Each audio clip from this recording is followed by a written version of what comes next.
નમસ્કાર, હું છું જગદીશ. ટીવી9નો વિશેષ કાર્યક્રમ ઇમર્જિંગ ગુજરાતમાં આપનું સ્વાગત છે. કહેવત છે ને કે રક્ત દરેકના શરીરમાં તેની રફતાર એક સમાન હોય છે, પણ એ જે રફતાર છે તેને પરસેવામાં જે તબદીલ થાય છે ત્યારે સુવર્ણ સફર બનતી હોય છે. અને એ સુવર્ણ સફર એક વ્યક્તિએ સર કરી છે, એક એવા પ્રતિભાએ સર કરી છે, તેમનાથી આપણે રૂબરૂ કરાવવા છે. અને સૌથી પહેલાં તેમનું ઇન્ટ્રોડક્શન કરાવી દઈએ. સ્વાગત છે સ્ટુડિયો પર ઇન્ડીમેક હેલ્થકેરના સ્થાપક અને સીઈઓ રીતેશ મેકવાન. રીતેશભાઈ, આપનું સ્વાગત છે ટીવી9ના આ વિશેષ કાર્યક્રમ ઇમર્જિંગ ગુજરાતમાં. Thank you so much Jagdishbhai. Riteshbhai, emerging ગુજરાતમાં આપણે એવા પ્રતિભાને મળીએ છીએ કે જેમણે ખરેખર તેમના પ્રોફેશનમાં કંઈક કાઠું કાઢી બતાવ્યું છે અને 0 to 100 સુધી તેઓ પહોંચ્યા છે. શરૂઆત આપના જે ઇન્ડીમેક હેલ્થ કેરની કરવી છે, પહેલાં એના વિશે થોડું જાણવું છે કે ઇન્ડીમેક હેલ્થ કેર છે શું, આ વિચાર તમને કેવી રીતે આવ્યો હતો, કેવી રીતે સ્ટાર્ટઅપ એનું થયું? Thank you so much Jagdishbhai. First of all two invite me here and giving me this opportunity. Before ઇન્ટ્રોડ્યુસિંગ my company, હું પહેલાં થોડી મારા વિશે વાત કરવા માગીશ. મારી વાત કરું તો મેં 10 વર્ષથી વધારે હોસ્પિટલ ફિલ્ડમાં કાર્યરત થયો છું. ઘણી બધી કોર્પોરેટ હોસ્પિટલમાં મેં જોબ કરી છે, જેમ કે અમદાવાદની Sterling hospital, Shri Krishna hospital Karamsad અને Zydus group of hospital Anand. અને આ બધી જ હોસ્પિટલ્સમાં જ્યારે મેં સેવાઓ આપી છે ત્યારે મારો સૌથી ઇમ્પોર્ટન્ટ રોલ હતો કે હોસ્પિટલમાં જે પણ પેશન્ટ આવે છે એ લોકોને કેવી રીતે ક્વોલિટી સારવાર મળી રહે. એવા દર્દીઓ જે લાંબા ગાળાની રોગોથી પીડાય છે અથવા એવા જે એલ્ડરલી પોપ્યુલેશન છે એ લોકોને રેગ્યુલર અને ફ્રિકવન્ટ મોનિટરિંગ જરૂર પડે છે, રેગ્યુલર અને ફ્રિકવન્ટ હોસ્પિટલ વિઝિટની જરૂર પડે છે અને સપોર્ટની જરૂર પડે છે.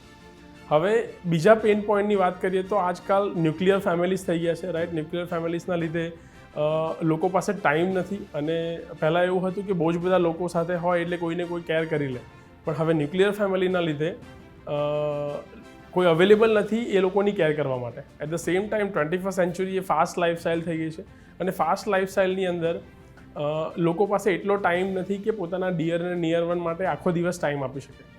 So combined with all this fact, right, I have found out that there is a huge gap of providing healthcare at their own comfort, right, and that's how IndyMac has started, right. અમે લોકો 2019માં IndyMacની શરૂઆત કરી. IndyMac is basically an aggregator જે દર્દીઓને અને આવા લાંબા ગાળાના રોગોથી પીડાતા લોકોને હોસ્પિટલ પછીની સારવાર અથવા એમને જ્યારે પણ જરૂર પડે ત્યારે એમના ઘરે એમના ઓન કમ્ફર્ટ અને કન્વિનિયન્સમાં હેલ્થકેર સેવાઓ પૂરી પાડે છે. એટલે IndyMac is basically an aggregator જે સર્વિસ પ્રોવાઈડર એટલે કે હેલ્થકેર પ્રોફેશનલ અને પેશન્ટ વચ્ચેનું એક માધ્યમ છે જેના દ્વારા patient IndyMac through services book કરી શકે છે અને સર્વિસ પ્રોવાઈડર IndyMacના માધ્યમ દ્વારા આવા લોકો જેમને આવી સર્વિસીસની રિક્વાયરમેન્ટ છે એ લોકોને સર્વિસ પ્રોવાઈડ કરી શકે છે. તો this is basically an aggregator between service provider અને પેશન્ટ, અને અમે લોકો આ રીતે પેશન્ટના ડોર સ્ટેપ પર દરેક હેલ્થકેર સેવાઓ પૂરી પાડીએ છીએ. આ જ તમે સુવિધાજનક અભિગમ અપનાવ્યો છે. આમ તો ખરેખર જોવા જઈએ તો એક ક્રાંતિકારી પગલું તમે ભર્યું છે, કારણ કે એ વ્યક્તિ એ પેશન્ટને એમના ઘરે જઈને એમના કમ્ફર્ટમાં અને એ પણ આંગળીના ટેરવે ડિજિટલાઇઝેશનના જમાનામાં તમે એને પણ તમે સાથે રાખીને તમે ચાલી રહ્યા છો. એ ખરેખર જબરદસ્ત, એક્સ્ટ્રીમલી ઇમ્પ્રેસિવ એ બાબત છે આખી. સર, એ પણ જાણવું છે કે તમારું ગણિત એ સમય કેવું હતું, કારણ કે પ્લાનિંગ તમારા દિમાગમાં બેસી ગયું કે મારે આવું કંઈ કરવું છે, પણ એ ગણિત એ સમય પર તમે કેવી રીતે તમે પ્લાનિંગ કર્યું, કારણ કે એમાં સક્સેસ થવું પણ એક બહુ મોટો ચેલેન્જીસ હોય છે. ટ્રુ. બહુ જ સાચી વાત તમે કીધી. સૌથી પહેલાં તો જ્યારે કોઈ પણ વ્યક્તિ નવું સ્ટાર્ટઅપ કરી રહ્યું હોય છે ત્યારે સૌથી ઇમ્પોર્ટન્ટ પોઈન્ટ એ હોય કે આથી રિસોર્સિસ ભેગા કરવા, રાઈટ. સો ટેકનોલોજી ઇઝ બહુ જ મોટો ઇમ્પોર્ટન્ટ રોલ પ્લે કરે છે. બિકોઝ અમારે એવું સ્ટાર્ટઅપ ઊભું કરવું હતું કે જ્યાં આગળ લોકો બહુ ઇઝીલી કોઈ પણ સર્વિસીસ બુક કરી શકે. બિકોઝ જ્યારે એલ્ડર્સ પોપ્યુલેશન હોય, આવા ક્રોનિક રોગોવાળા લોકો હોય ત્યારે એ લોકો જાતે તો એમની સર્વિસ બુક નથી કરી શકવાના, રાઈટ. એટલે somebody can book services for on their behalf, જે ટેકનોલોજીના માધ્યમથી બુક કરી શકે. સો અમે લોકો ટેકનોલોજીનો એક ઉપયોગ કર્યો કે જ્યાં ઇઝીલી ક્વિક એન્ડ ઇઝી બુકિંગથી એ લોકો સર્વિસીસ બુક કરી શકે.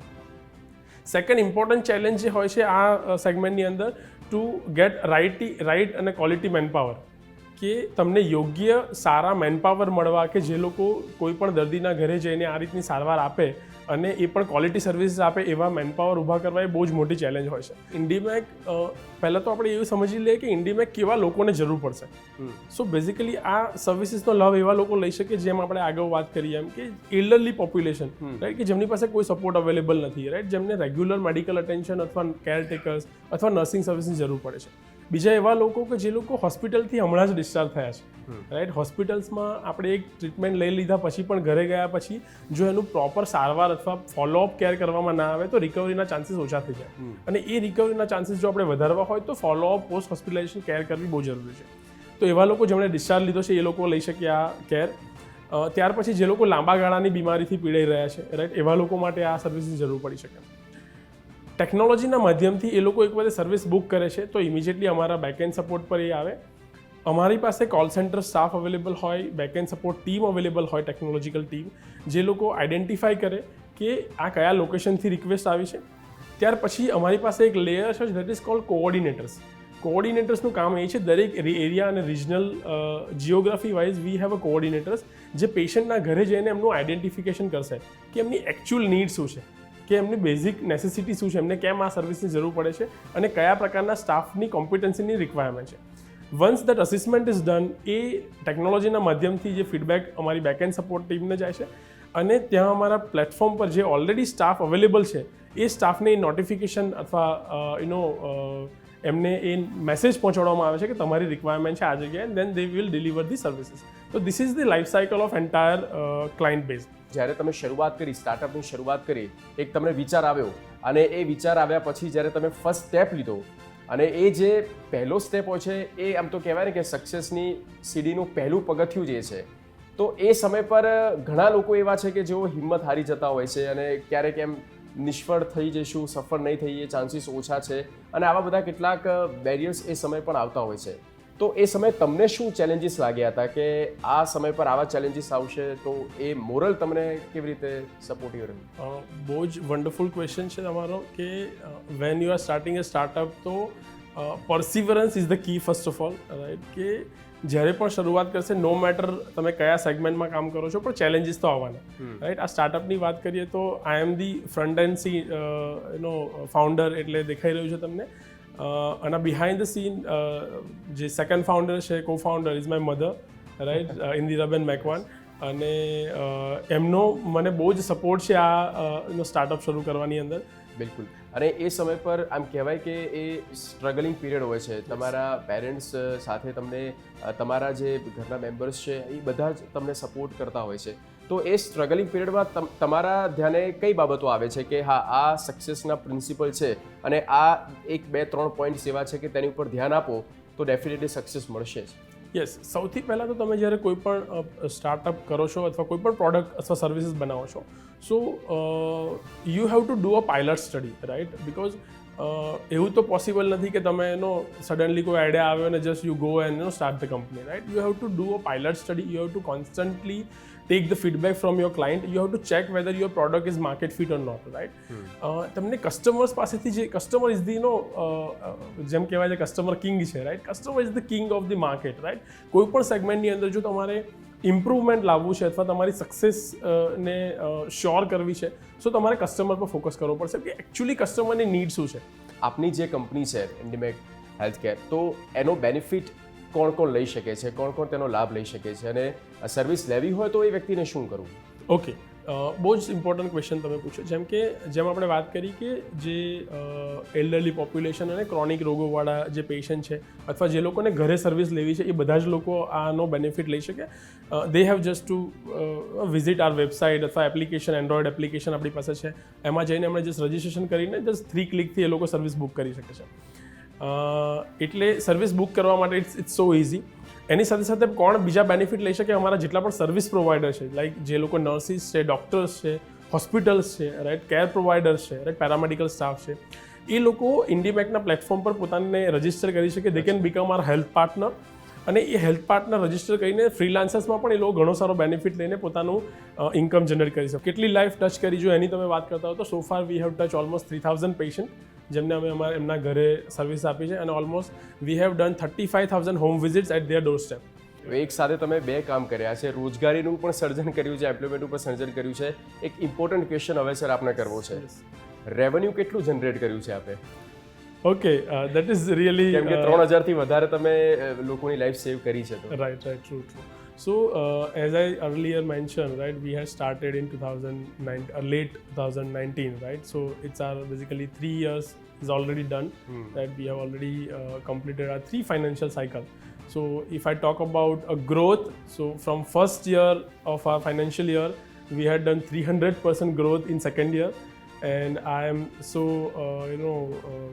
glad to inform you that in third year also we did 300% growth, right? So almost last year our the revenue was almost around 16 million, right? That is what revenue which we have achieved.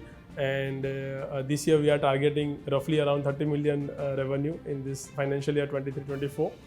And